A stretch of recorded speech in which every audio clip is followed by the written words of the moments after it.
Hello, my name is Marwa El-Sayed. I'm a psychology major, biology minor, graduating from the University of Tulsa this May, and today I am so excited to discuss this topic because I believe it is very, very important and very relevant in the United States today, and that is implicit bias and how it affects patients, in particular minority patients, and the treatment they are given by physicians. So not only do I believe that this presentation is intended towards physicians, but I also believe that the general population should be informed about this because awareness of this topic is important for us all to work together to help eliminate these biases and work to eliminate unequal treatment in general towards different patients of color in the healthcare professions today. So to begin, what is implicit bias? So implicit biases involve associations outside of conscious awareness that lead to a negative evaluation about a person simply due to irrelevant characteristics such as race or gender or ethnicity or country of origin, all of these things. And so our purpose in this report, we will explore some of these racial injustices. We will also explore which groups are targeted the most amongst the minority individuals, as well as provide recommendations to help eliminate and begin somewhere with decreasing and eliminating these implicit biases that many physicians unfortunately hold against minority patients today.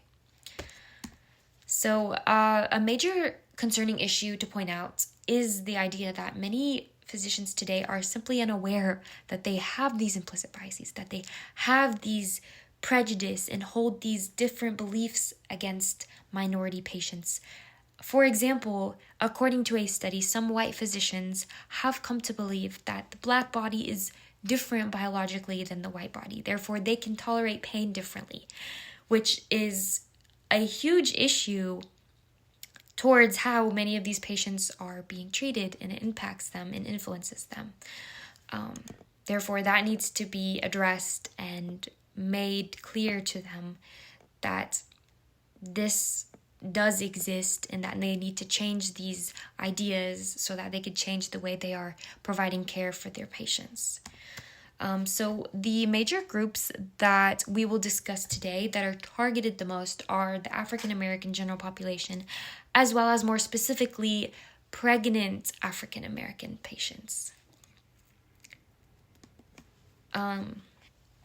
So some evidence for African American, the general population, a study conducted showed that African American patients received less pain medications than white patients who had the same injury with the same self-reports of pain did. Which this goes back to the idea that many physicians, for example, believe that the black body is biologically built differently than the white body, therefore they can tolerate pain differently.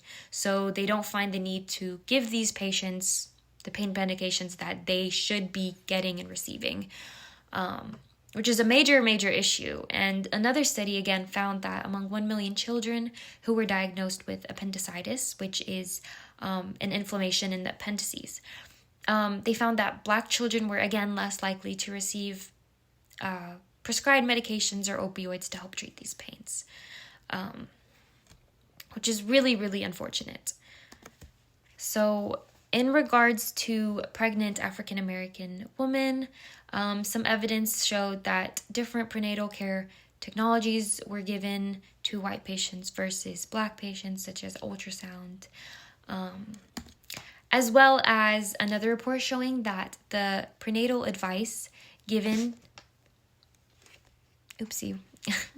my presentation, so that the different advice given simply to black mothers and white mothers were different, such as white women felt that they received more advice about smoking and alcohol and breastfeeding advice, while black patients felt like they didn't receive that advice during their pregnancies, which later on affected the birth of their babies later on and caused many of their babies to have unhealthy and abnormal diseases and conditions due to this ignorance that they had and the ignorance of their physicians to begin with, that they didn't provide them with this information. So again, to help support this, roughly 60% of Black women reported that they were advised away from alcohol during pregnancy, while 70% of white women reported that they were advised with the same given information.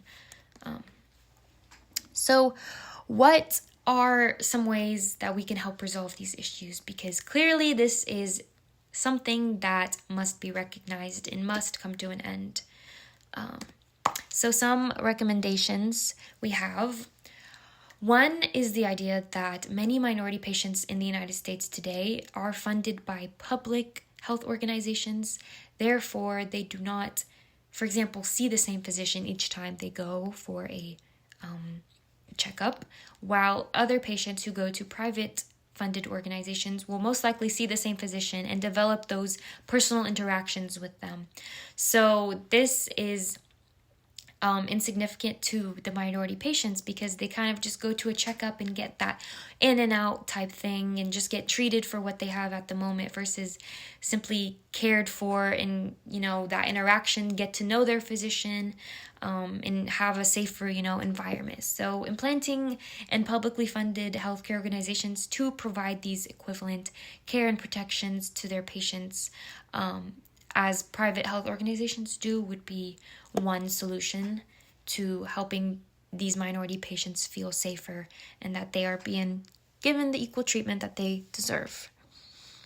And second, ethnic minorities are underrepresented today in the United States, so we would like to see more diverse physicians across the United States. So beginning by medical schools accepting more applicants that are from different diverse backgrounds and ethnicities so that they can empathize with their patients who are also minority individuals as well. And third, another recommendation is to create uniform clinical practices that use evidence-based methods to support them. And if physicians, for example, would not want to use these methods, might be useful to provide incentives for them, financial incentives, so that they can allow this change to occur, and provide these evidence practices, which are treatments given to patients that are based on scientific evidence. And another recommendation would be to create language interpretation services to help decrease language barriers. As we see today in the United States, we are growing. For example, the Hispanic population has grown significantly in the United States today, and it would be very, sad if language barriers, for example, was the cause for many of these patients to not want to visit their doctors or primary cares. So having these interpretation services to help decrease these language barriers would be beneficial for these patients as well, to feel comfortable when they go and visit their doctors. And finally, in regards to pregnant women, something that would be beneficial for them is hiring more community healthcare workers. For example, some of them known as doulas. So doulas are people that are aware and understand the complexities of the healthcare system. So they're not technically healthcare professions. However, they understand everything related to childbirth, abortions, miscarriages, and whatnot. And they could, assist the physician as well as the patient in helping them feel more supported and comforted during their process of childbirth. So all of these recommendations being said, these are just places to start. Clearly, we have a lot